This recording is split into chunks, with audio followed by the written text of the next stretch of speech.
Nous allons étudier le premier daf de Masechet Nedarim, nouvelle Mishnah, Kol Kinuye Nedarim, et avant cela nous allons donner quelques notions d'introduction par rapport au sujet.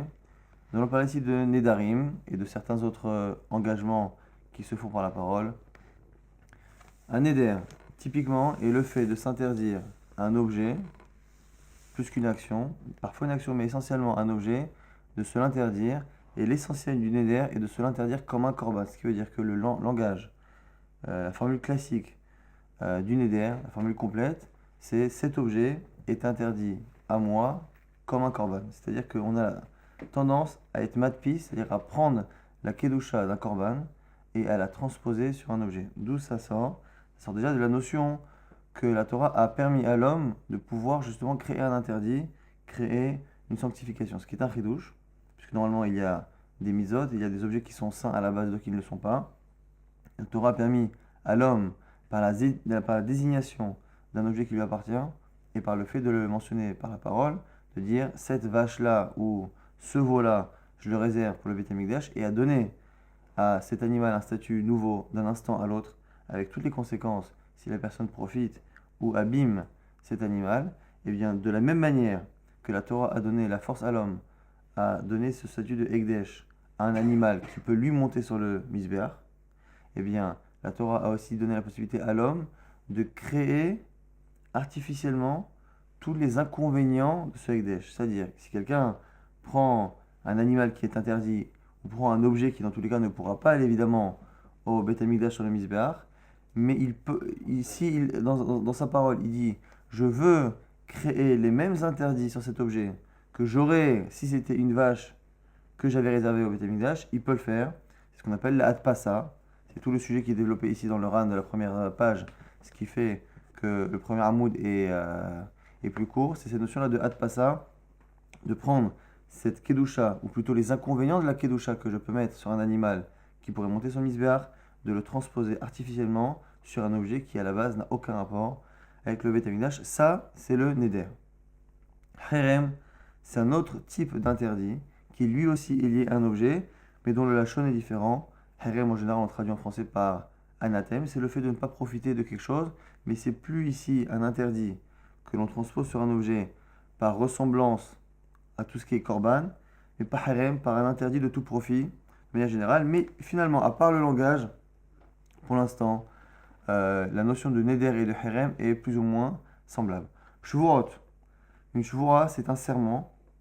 La différence qu'il y a entre un serment et un neder, c'est que là où le neder interdit un objet à la personne, contrairement au langage qu'on a l'habitude d'entendre, bli neder, qui en fait n'est pas réellement un neder. En général, un neder, c'est le fait d'interdire un objet à la personne à cause justement de l'interdit du ekdesh qu'il pourrait y avoir sur un objet. Et c'est la shevura, le serment, c'est ce qui correspond à ce qui en général chez nous est appelé un neder, c'est-à-dire je m'engage à faire quelque chose. La Gemara le dira très rapidement aujourd'hui, que la différence foncière qu'il y a entre les deux, c'est que dans le serment, c'est la personne elle-même qui s'engage. Je m'engage à faire, donc c'est un engagement sur une action, et l'engagement porte sur la personne, ce qu'on appelle Isur Gavra, un interdit qui est sur la personne, et un Neder, comme ou finalement un Herem, est un Isur Hefsa, c'est-à-dire que c'est toujours la personne qui crée le Isur, mais qui le crée sur l'objet, et non pas sur elle. Une des nuances qu'il peut y avoir, une des différences qu'il peut y avoir entre Shvura et un Neder, c'est que puisque Shvura est un engagement sur la personne, je m'engage moi à faire quelque chose, mais il est évident que je ne peux pas engager quelqu'un d'autre. Je ne peux pas jurer que tu vas faire. Ça n'a pas de sens.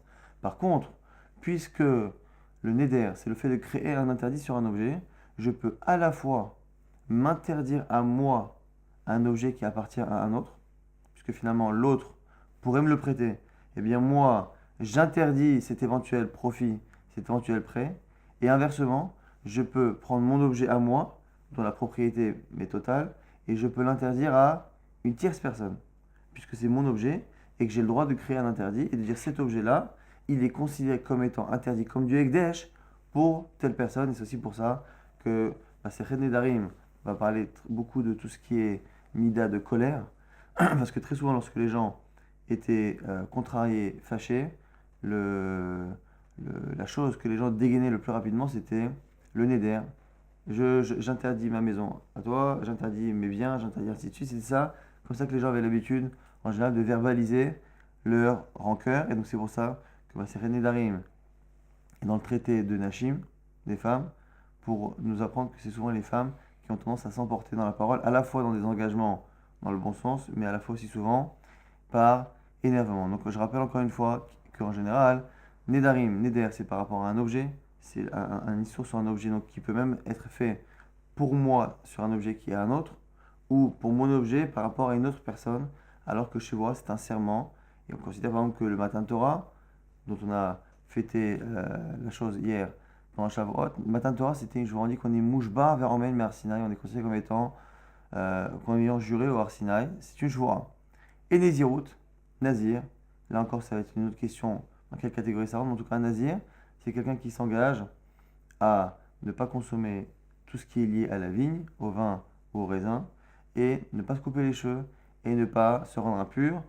Il peut le faire pour une durée de 30 jours ou plus, voire à vie. Donc ici on a 4 types d'engagement, 2 qui sont liés à des objets, interdire un objet, Neder ou Herem, et 2 qui s'apparentent plus ou moins à la naga, au comportement de la personne, qui sont la choix, le serment par rapport à une action jurée de faire ou de ne pas faire, ou même juré sur le passé, je jure que j'ai fait ou que je n'ai pas fait, et Nazir, qui est un engagement par rapport à une naga classique, c'est une sorte de serment de Shura, mais d'un pacte qui est déjà créé par la Torah. La Torah, elle a créé un pacte Nazir qui inclut à la fois des interdits alimentaires, à la fois des interdits par rapport aux cheveux et à la fois un interdit par rapport à l'impureté. Ça, c'était les 4 notions de serment qui nous serviront dans toute cette Masechet. Et en dehors de cela, on a aussi ce qu'on appelle les kinouïm. Kinouï, c'est un surnom. Donc, kinouï, c'est une déformation du nom. On peut faire ces engagements-là avec des fois le nom qui est modifié. Normalement, on a dit que pour un neder, par exemple, on s'arrêtera là-dessus. Neder, normalement, on dit ça, cet objet est interdit à moi, arezé assour alay, ke korban, comme un korban. Ou korban alay, c'est un korban pour moi, hein, cet objet-là. Ça, on a dit, c'est la définition, la formule complète et classique. Il y a parfois ces expressions-là, on les retrouvera dans tous les engagements, que ce soit Nedarim, Herem, Shvura ou Nazir. On peut retrouver ces mêmes formules-là, sauf que le mot principal, qui est Neder, qui est Herem, qui est Shvura, et bien parfois il est modifié. Modifié. Dans Neder, par exemple, comme le mot principal, c'est pas le mot Neder, ce qui n'existe pas, c'est Korban. Ça, c'est assour pour moi comme un Korban ou Korban alaïzé. Eh bien, le mot Korban, lorsqu'on a fait un kinouï, ça va être Konam, par exemple.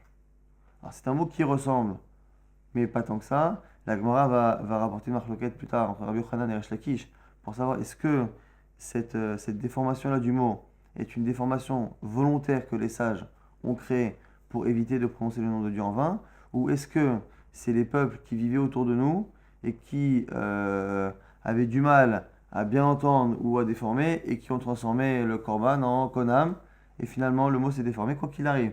Quelle que soit la raison pour laquelle ce qui nous existe, ce que vient de nous dire ici la Mishnah pour l'instant, c'est que sur les 4 types d'engagement que l'on vient de définir, eh bien la formule qui est donnée, qui est dite avec le surnom et le mot déformé, eh bien a le même impact que la formule classique.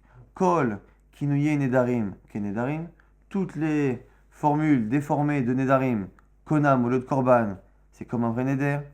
Haramim, Haramim, pareil pour le Herem, qui est encore une fois un autre type d'interdit d'objet. Ou Shvurot, Shvurot, pareil pour les serments, les engagements par rapport à la personne. Ou Nézirut, Nézirut, pareil pour la Nézirut, ça marche. Ça, c'est les premiers cas, première halakha de la Mishnah. Deuxième halakha, Haomer Havero, celui qui dit à son prochain, Mudrani Mimach, Moufrashni Mimach, Merouhakni Mimach.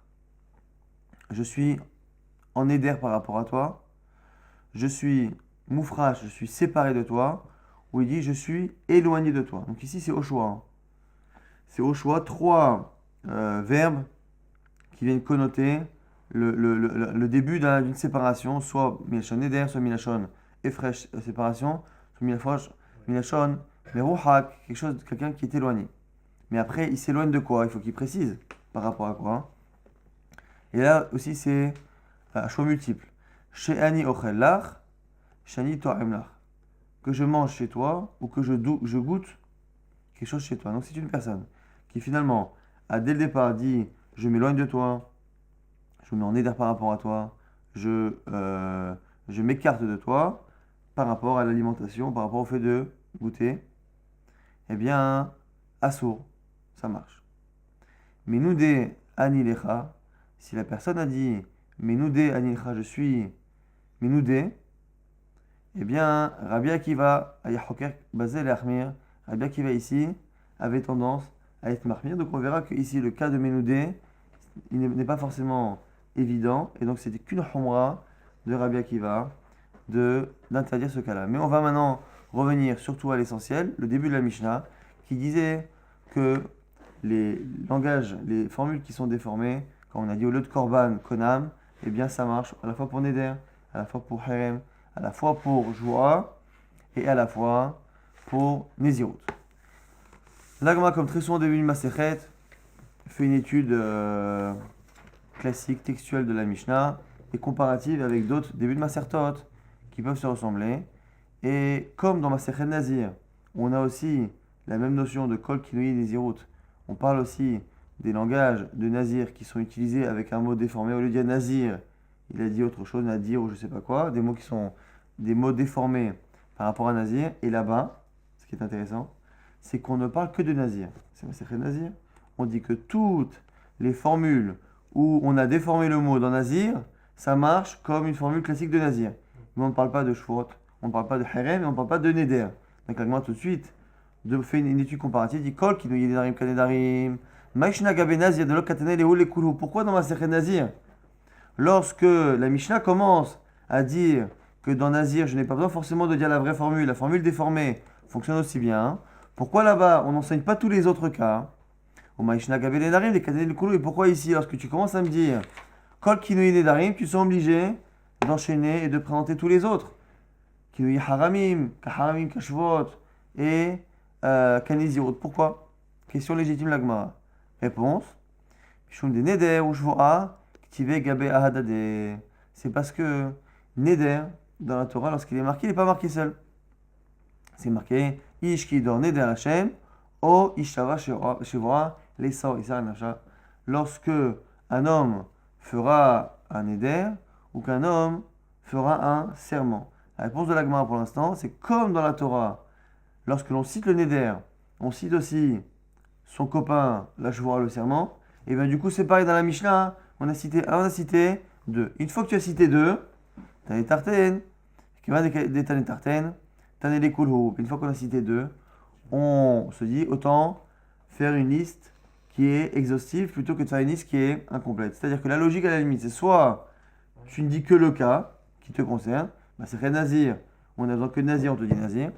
Mais si comme on est dans Neder, et que Neder, on veut te rappeler que dans le Passouk, c'est Neder et Shvoa, Ish qui dans Neder Hashem, O Ishava Shvoa Hashem, et bien du coup, on t'a mis son copain, et comme on te met son copain, tu as l'impression qu'on te fait une liste. Si je te fais une liste que je te dis pas tout, tu crois qu'il n'y a que deux engagements dans la Torah, j'ai préféré te dire tous les autres. Là, il m'a dit, ah bon, c'est ça? Tu es en train de me dire que finalement, pourquoi tu m'as enseigné les quatre? C'est parce que les deux, Shvoa et Neder, sont inséparables. Et comme ils sont inséparables dans le Passouk, j'ai pas voulu les séparer dans la Mishnah.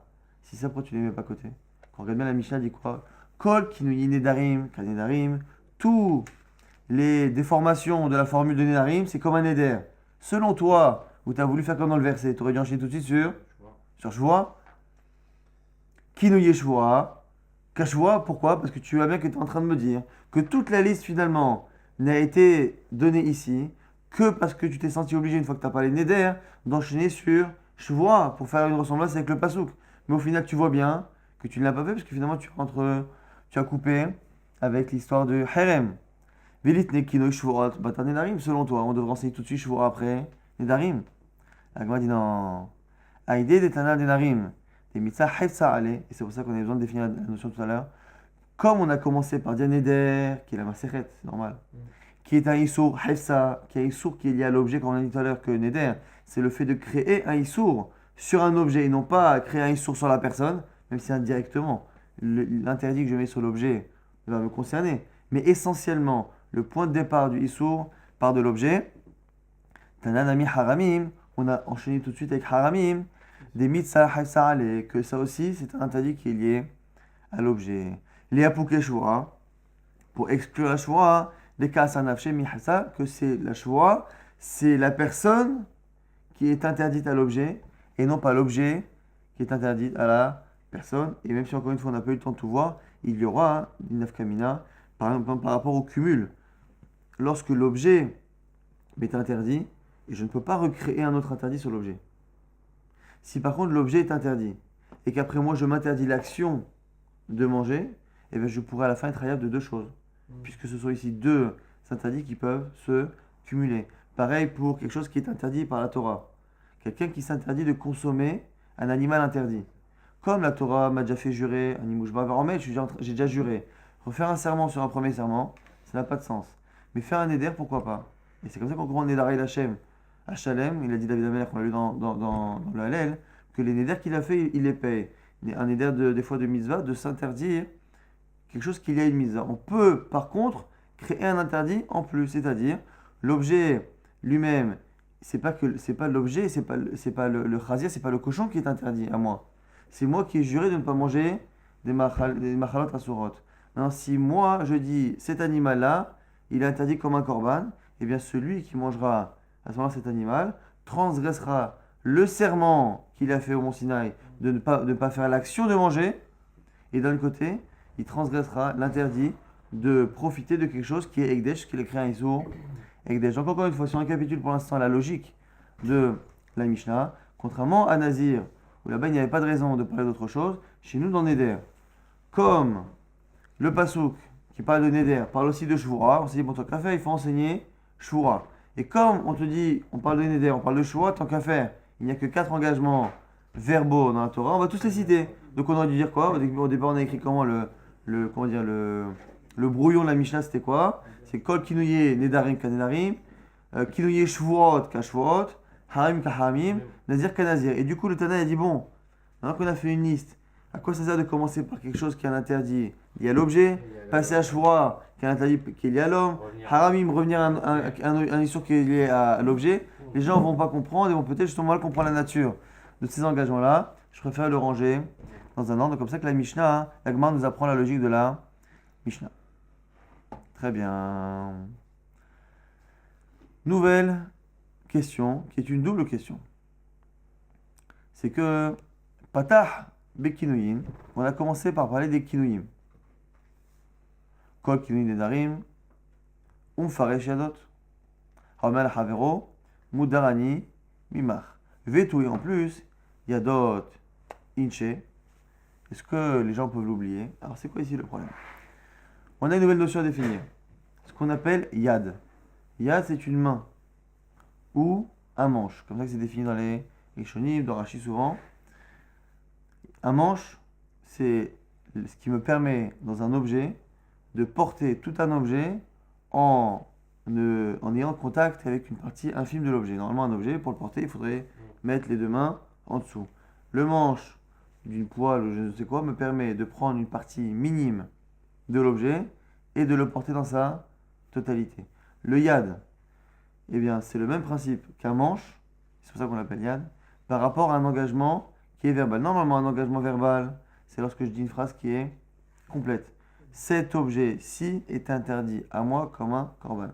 Dès que l'on a affaire à une phrase dans laquelle il manque comme ça sujet, verbe, complément bien précis, on est dans un yad. C'est-à-dire si je n'ai pas dit j'ai pas donné toutes les informations précises, que la phrase est un peu saccadée comme ça ou qu'il manque quelque chose, mais que l'on peut deviner, on va rentrer dans un yad parce qu'avec quelques mots, je peux avoir la possibilité de montrer mon intention et du coup avoir. Alors là, on rentrera plus tard dans ce qu'on appelle yad mochiach, yad sheno mochiach, mochiach mamash, et no mochiach mamash. Est-ce que le yad, le peu de mots que j'ai dit, eh bien, me donne une information quasi certaine sur le sens de ce que je veux, plus ou moins certaine, on va rentrer dans des sortes de probabilités, même si c'est rarement donné en pourcentage, mais des sortes de probabilités. Donc le yad, c'est le fait de dire, on verra dans Nazir, c'est lorsqu'un Nazir passe, devant lui, que le bonhomme il dit je serai. Je serai, c'est-à-dire quoi je serai? En général, je serai quelque chose. Et comme il y a un nazir qui passe, il y a une situation qui fait que. Pareil pour le korban, le type il montre un objet et il dit qu'est korban, comme un korban. Bon, il n'a pas dit je m'interdis cet objet comme un korban, mais il y a ici un contexte, il y a une parole, il y a un geste qui peut justement faire en sorte que son peu de parole peut être considéré comme un yad et donc éventuellement l'engager. Et ici, la Gemara comprend que le premier cas qui est cité, on a dit encore une fois au début qu'on parlait des kinouïm, des fois où au lieu de dire korban, on a dit konam. Bon, moi c'est moi qui vous les ai dit, ces cas-là, ils ne sont pas cités. C'est marqué kol kinouï, toutes les déformations de Nedarim, toutes les déformations de haramim, de shvuot et de nazir, mais on ne les a pas cités.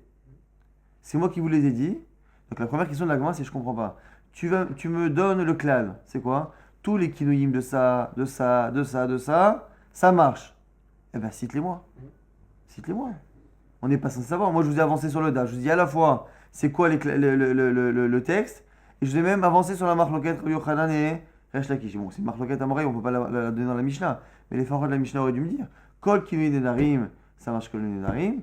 Alors peut-être que les autres haramim, je pense que c'était pas la peine, parce que c'est pas le sujet principal de la Maseret. Mais au moins, celui de la Mishnah et celui de la Maseret de Nedarim, on aurait dû me dire que c'est quoi kinouï nedarim? C'est konam au lieu de korban. Donc ça, c'est la première question de la Gemara. Deuxième question. Non seulement tu m'annonces un sujet, qui est les kinouïm, les déformations, et tu ne le développes pas, mais en plus, l'exemple que tu vas donner tout de suite est un exemple qui n'est pas celui que tu annonces, mais qui lui-même n'a pas été annoncé. C'est-à-dire qu'il y a deux problèmes.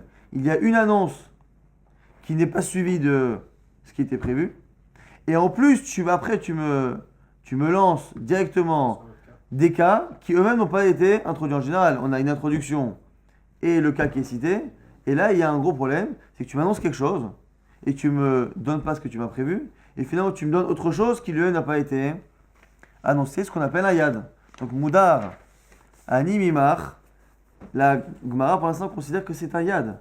C'est finalement quelque chose qui est incomplet, un engagement qui est incomplet, et comme c'est un yad, eh bien, il n'y a aucun rapport entre l'annonce et ce qui est prévu. Puisque, Patar Bekinouyin, tu m'as lancé sur les Kinouyin, Kol Kinouyin Nedarim, ou Mfaresh Yadot, et tu m'envoies finalement les Yadot. Alors, Melchabero Moudar Animimar, tout, et en plus, même si tu oublies ce problème-là, Yadot, comment tu peux me les lancer comme ça, sans m'introduire? Est-ce que le Tana, il a oublié d'annoncer cette notion-là de Yadot? La Gemara dit non, il manque des mots dans la Mishnah. Erebehon, évidemment qu'on en a parlé. Mais Hasure, mais Hasra, Vachik, Katane, comme ça, il faut lire la Mishnah.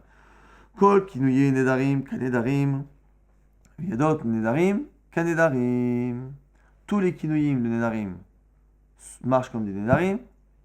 Veyadot, et les Yadot marchent comme des bons Nedarim. Donc à la fois, Kinouy, lorsque le mot Korban est déformé, et il s'appelle Konam, ou lorsque la formule complète est incomplète. Au lieu de dire Are ze asur ke korban, eh bien il dit ke korban. Ou Are asur ke korban, il dit pas ze, il ne le montre pas. Eh bien, dès qu'il manque quelque chose, ça marche. Alors vous allez me dire, on a répondu à la deuxième question. Que au lieu de dire que les yadot sont arrivés sans introduction, ils ont été introduits. Mais à la question de ils sont les kinoïm, eh bien les kinoïm vont être expliqués après. La Gemara c'est ça. Velifrosh Kiloim Berecha, normalement tu aurais dû les enseigner en premier. Pourquoi? Parce que tu me dis, je vais te parler des sujets A et des sujets B, et normalement tu aurais dû dire, voici le sujet, je développe maintenant le sujet A, une fois que j'ai développé le sujet B. La logique, on va dire, ce serait de le faire de manière chronologique, un peu comme dans la Torah très souvent, lorsque on voit que les personnages se posent 2 questions, 3 questions, très souvent, ils se répondent après dans l'ordre chronologique. Exactement. Il lui a répondu Berecha, ce qu'il lui a posé comme Recha. Donc la Gemara dit la même chose. Si effectivement il manquait des mots dans la Mishnah, dans l'annonce, et qu'effectivement on m'a annoncé à la fois Kinouïm, les déformations, et à la fois les phrases incomplètes, c'est déjà pas mal, j'accepte que tu me dises qu'il manque des mots. Si c'est ça, hein, on aurait dû au moins après tout de suite commencer par Kinouïm et commencer dans l'ordre chronologique. La Gemara dit non, c'est pas comme ça que ça marche la Mishnah. Ha'ou des salik mine, ha'ou mefaresh berecha. C'est l'inverse. On a tendance à développer le sujet que l'on a annoncé en dernier. Je vais vous parler de 2 sujets. Je vais vous parler du sujet A et du sujet B. Et d'ailleurs, le sujet B, et là je le développe. Comme ça, nous dit la Gemara. Pour l'instant, la Gemara estime que c'est ça l'habitude des Tanaïm. Et là, la Gemara va donner plusieurs exemples. Ici, on n'aura pas besoin tellement de rentrer dans toutes les Mishnayot. Il y aura à chaque fois 4-5 exemples de Mishnayot qui ne sont pas ici intéressants pour les sujets en eux-mêmes. C'est juste pour expliquer le principe là. Donc, ce sont à chaque fois des listes pour voir qu'à chaque fois que l'on a une liste, là, ici, à chaque fois, c'est 2, A et B, et bien on commence à développer 2.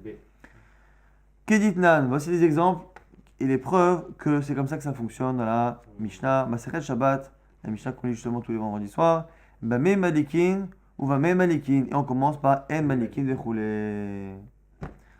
Avec quoi on peut allumer les bougies le Shabbat? Avec quoi on ne peut pas allumer? On commence tout de suite par citer en détail celles avec lesquelles on ne peut pas les allumer. Bame Tomnin, Bame En Tomnin, pareil dans Shabbat, quatrième période de Shabbat, avec quoi on peut enfouir quelque chose pendant Shabbat, l'issur de Atmana qui est plus ou moins lié au issur de Sheya de Shabbat. Eh bien, dans quoi on peut enfouir un plat? Dans quoi on ne peut pas enfouir un plat? En Tomnin Vechoulé, voici dans quoi on ne peut pas enfouir. Encore une fois, on enchaîne sur le détail de ce qui a été annoncé en dernier. Bame Isha Yotz'a, Bame Ena Yotz'a, par rapport à tout ce qui est bijoux, tous les objets et les bijoux que la femme peut porter dehors ou pas par rapport au issur de Otsa'a pendant Shabbat, sur le Masechet Shabbat, et bien pareil, Bame Isha Yotz'a, Bame Ena Yotz'a, on termine par annoncer les objets qu'elle ne peut pas porter, et tout de suite on les développe, l'autre et Isha, la femme ne sortira pas avec, ainsi de suite. Donc là, ici, on a 3 cas intéressants qui sont à chaque fois dans Masechet Shabbat. Et pour l'instant, la Gemara n'a pas l'air de vouloir en faire une exception. Masechet Shabbat, comme Masechet Nedarim, et peut-être comme tout le chasse, elle a l'air de fonctionner comme ça pour l'instant. Lorsque l'on annonce 2 sujets ou plusieurs sujets, on va finir par développer le sujet qui a été cité en dernier. La Gemara dit, ah bon? C'est ça le clal? À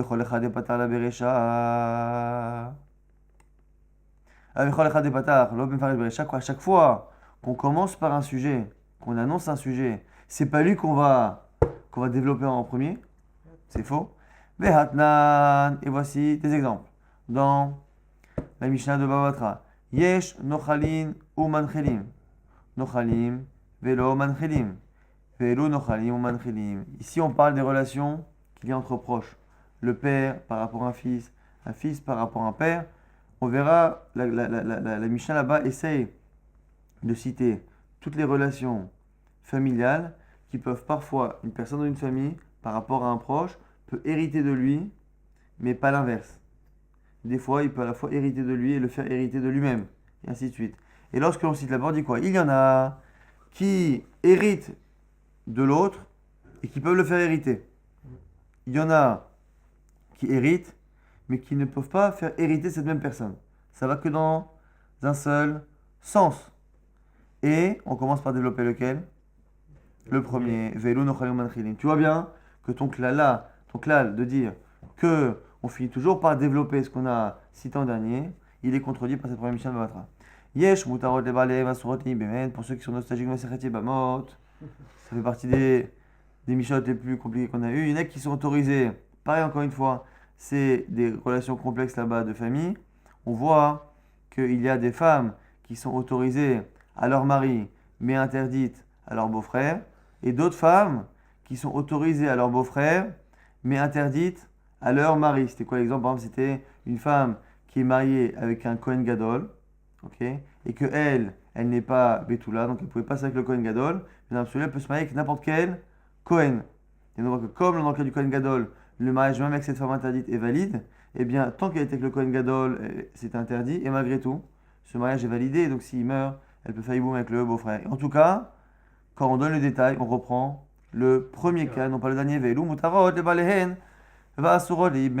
Donc, deuxième preuve que ce qu'on a dit jusqu'à présent n'est pas forcément un klal, une généralité qui est valable à tous les coups. Yesh taunat shemen ulvana, shemen velo levana. Pour les menachot, comme menachot qui en général sont composés de farine avec du shemen, de l'huile et levona, cet encens là, cet encens. Eh bien, on dit tout de suite qu'il y en a parmi les menachot qui ont besoin de shemen ou levona et d'autres qui ne demandent que shemen sans levona. Et alors quoi? Selon ce que vient de dire la Gemara, on devrait commencer par développer le deuxième et on voit que non. Velut et onot shemen ou levona. Et voici ceux qui nécessite les deux. Donc on reprend le premier cas. Quatrième objection. Yesh teonot agasha, teonot tenofa, tenofa velo agasha. Parmi les korbanot, il y a des korbanot qui demandent à être approchés du misbéach, mais qui n'ont pas besoin de faire ce qu'on appelle tenofa, ce balancement que les kohanim faisaient. Il y en a qui demandent tenofa, l'inverse, ce balancement, velo agasha, sans qu'on l'approche du misbéach. Et quel est le cas qu'on va détailler en premier? Velo teonot agasha, ven teonot tenofa, et voici des cas qui demandent agasha et pas tenofa, qui est le premier cas qui avait été annoncé. Dernière Mishnah qui vient prouver une bonne fois pour toutes que c'est pas si évident. Yesh bechol anachala ven bechol kohen. C'est vrai que par rapport à la notion de bechol, il y a deux halachot connus dans la Torah qui sont liés à la bechol, au droit d'aînesse. Il y a l'héritage et il y a le fait que l'héritier aîné, garçon, prenne double part dans l'héritage. C'est-à-dire que s'il y a 4 enfants, au lieu de diviser en 4, on divise en 5 et lui prend une part de 2 enfants. Et il y a aussi la bechora par rapport au Kohen, que le Kohen doit racheter, enfin le père plutôt doit racheter au Kohen son bechor, son aîné garçon. Ce qui est intéressant, c'est que dans les définitions du bechor, qui sont liées à ces deux halachot, on ne parle pas du tout du même principe. Dans le cas de la nachala, c'est le bechor du père. Si le père a été marié plusieurs fois, ce sera l'aîné de son premier mariage, c'est l'aîné de l'homme, premier garçon, qui sort de lui, qui sera l'aîné. Par contre, par rapport à la misa que le père a de racheter au Kohen, c'est une bechora qui est entièrement liée à la femme, kol peter rechem, tout ce qui sort de la matrice de la femme. Donc un homme qui aurait été marié 10 fois et qui à chaque fois a eu un premier garçon, premier enfant avec cette femme. Encore une fois, quand la femme elle-même se marie pour la première fois, parce qu'il faut que ce soit peter rechem. Eh bien, un homme qui serait marié 10 fois et à chaque fois ses femmes ont eu un garçon, il fera 10 fois Pidyon Ben. Et à l'inverse, une femme, elle, qui était mariée 10 fois, même si elle a eu à chaque fois un garçon premier, il n'y aura que la première fois qu'il y aura ça. Et donc, du coup, ça fait des cas où un homme peut être considéré comme étant Bechor dans un cas et pas dans l'autre et pas dans l'un, et parfois dans les deux, ainsi de suite. Yesh Bechor Enachala Ben Bechor Kohen. Il y a des fois des aînés qui sont aînés pour les héritages et pas pour le Kohen, donc c'est celui, encore une fois, qui est le premier garçon du père, mais pas celui de la mère. Bechol Kohen ben Bechol Nachala, des fois l'inverse, c'est le premier enfant pour le Kohen, parce que c'est le premier enfant de la mère. Ben Bechol Nachala, il ne sera pas le premier à hériter, parce que son père a déjà eu des garçons avant. Vezeu Bechol Nachala ben Bechol Kohen, et pareil, le premier cas qu'on développe, c'est le cas qui était cité au début, c'est celui qui est Bechol Nachala, qui n'est pas Bechol pour le Kohen. Donc pour l'instant, encore une fois, jusqu'à présent, on avait essayé de justifier la raison pour laquelle, même si on imagine que dans la Mishnah on avait dit qu'à la fois on avait annoncé les kinuyim, on a oublié certains mots, mais en fait on avait aussi annoncé les yadot, donc les fameuses phrases incomplètes. Kinouy, on a dit, c'est la phrase où le mot le plus important, korban, eh bien il est déformé. Yadot, c'est lorsqu'il manque une ou deux informations dans la phrase, dans la formule qui permet d'engager la personne au neder ou un quelconque serment. Mais la question, encore une fois, c'est on a dit pourquoi on a commencé par développer la fin. L'Agma dit c'est un classe, c'est comme ça que ça marche la Mishnah. L'Agma dit non, tu m'as apporté 3 exemples comme ça. Et en plus que dans ma Masechet Shabbat, Kanyere. Et moi je te donne 5 exemples. Et là-bas, par contre, les 5 exemples, ils se promènent quasiment dans toute chasse pour te prouver que finalement, c'est pas vrai. Agma prouve autre chose. Il y a peut-être un autre cas que j'ai oublié de te dire. Alen Mishum de Avshule, de Patar Berecha. Non, en fait, le clal il est vrai. Effectivement, lorsque tu as des listes A et B, tu commences par développer B comme je t'ai dit. Ah, tu m'as donné 5 exceptions, c'est vrai. Mais c'est 5 exceptions où les cas sont plus complexes et où il y a plus de détails.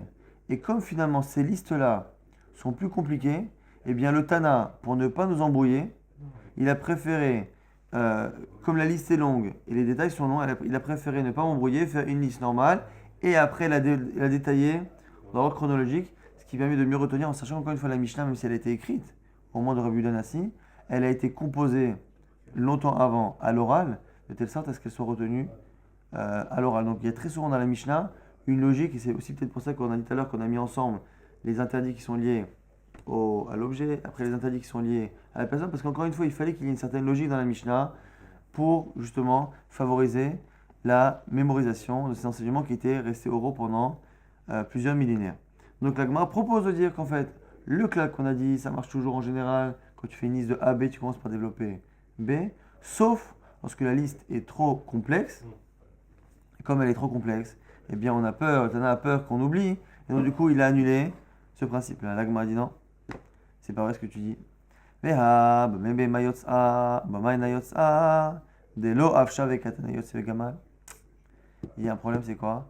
C'est que tout à l'heure on a parlé de Bamé Isha, maintenant on est à un autre cas, c'est Bamé Behema. C'est plus ou moins le même problème, un autre péré qui parle non pas de ce que les femmes peuvent porter comme objet sur elles, mais de quels sont les objets que l'on peut mettre sur un animal et le faire sortir avec, puisqu'encore une fois on est Metsuvé al Shvitat Behema, on n'a pas le droit de faire en sorte que notre animal travaille pour un Shabbat. Et là-bas, on fait aussi une liste. Et dans cette liste-là, on reprend le détail du premier cas de la liste.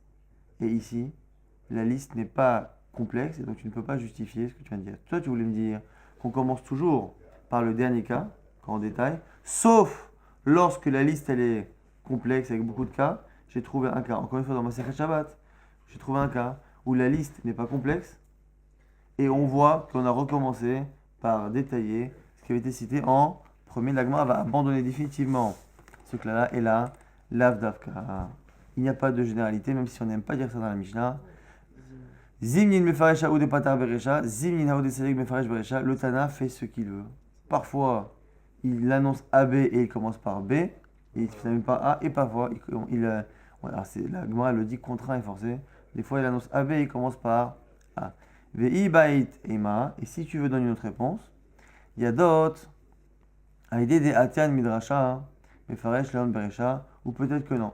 Peut-être que non, que ici, le clash, ce sera à la limite que l'on commence par ce qui est chronologique, à part quand c'est compliqué, et à part quand ici, le deuxième sujet, il est cher au Tana. En général, on a un principe, mais très souvent dans les Gmarot, dans les Mishnayot, dans les Prakim, on commence par les halachot que l'on apprend par une dracha, qu'on apprend par un limoud. Dans la Torah, il y a des choses qui sont écrites clairement, et d'autres que l'on apprend par une dracha, par un limoud que les sages font, et c'est grâce aux sages que l'on sait que cette halakha, elle existe. Même si c'est une halakha de la Torah, mais qui est cachée et qui est sortie. Et en général, on dit que ce qu'on apprend midrasha, Haviv Ale, le Tana, il le préfère. Donc c'est souvent comme ça qu'on commence des prakim par des halachot qui sont liés à une dracha. C'est pareil dans Kiddushin, on commence Isha Niknet Be Kesef, on commence par Kesef, parce que c'est le seul qui est Bedracha. Et en tout cas, ici, c'est peut-être la raison pour laquelle, même si en général on commence par l'ordre chronologique, sauf quand c'est compliqué, ou sauf quand ici le deuxième est plus intéressant parce que il est appris par Dracha. On va très rapidement récapituler tout ce qu'on a dit. On a dit qu'il y avait 4 types d'engagement, 2 qui sont liés à l'objet, Neder et Haramik qui sont le fait de s'interdire un objet, s'interdire le profit dans Harem, ou s'interdire comme un korban dans le cas du Neder. Je vois si c'était un interdit qu'il y a à la personne, il s'interdit de faire une action. Donc c'est cumulatif par rapport au Neder parce que ce sont deux entités. C'est l'objet qui est interdit dans le cas d'un Neder ou Harem, et dans Shvoura, c'est la personne elle-même qui s'interdit une action. Et Nazir, c'est le fait de prendre le pack Nazir, interdiction à la fois de consommer la vigne, de se couper les cheveux, de s'impurifier. On a dit dans la Mishnah que tout ce qui est engagement lié à Neder ou à un de ces 4 engagements peut être fait avec des mots qui sont déformés. Nadir au lieu de Nazir, Konam au lieu de Korban pour Neder, et ainsi de suite. Après on est parlé de Moudarani, mais ça on va pas tellement le développer dans le résumé parce que on verra en tout cas ce qu'on avait vu. Ce qu'on avait vu, c'est que la raison pour laquelle dans cette Mishnah, contrairement à Nazir, on avait parlé de tous les autres engagements, c'est parce que comme dans la Torah, on avait parlé, on apprend des clalim dans la Mishnah, comme dans la Torah, on parlait de Neder et de Shvoa. Au passage, quand on a dit Neder, on a voulu dire Shvoa. Ah, une fois que tu commences à me faire une liste, fais-la complète. Alors du coup, c'est vrai, on dit Neder, Shvoa, Herem, Nazir. Et maintenant qu'on a une liste complète, on apprend aussi que le Tana a une logique de ranger les choses par sujet, aussi pour des raisons, encore une fois, de mémorisation. On a préféré mettre du coup Herem entre Neder et Shvoa qui à la base sont venus pour être ensemble, c'est parce que ça permet au moins de ranger les interdits qui sont liés aux objets et après les interdits qui sont liés à la personne. Et on a vu dans la suite après, quand on a cherché à comprendre pourquoi on a parlé de 2 sujets finalement, les kilouïm, donc les déformations de la formule, plus yadot, yad qui est le fait de s'engager avec une formule lorsque la formule est incomplète. On se demandait pourquoi même si le Tana avait peut-être oublié un mot, mais qu'en fait il avait annoncé les deux, il avait annoncé à la fois les kinouïm, les déformations, et il y a d'autres les phrases incomplètes, pourquoi il avait commencé par le deuxième sujet? Après que l'Agma ait cherché et a donné une généralité, elle a fini par dire que c'est pas vrai. Le Tana finalement il fait ce qu'il veut, et il se peut qu'ici, il ait préféré cela parce que le cas de Yad est quelque chose qu'on en apprend par une dracha, par un limud de Chachamim, et que c'est ce qui est cher en général au Tanaïm, c'est pour ça qu'il a commencé par cela.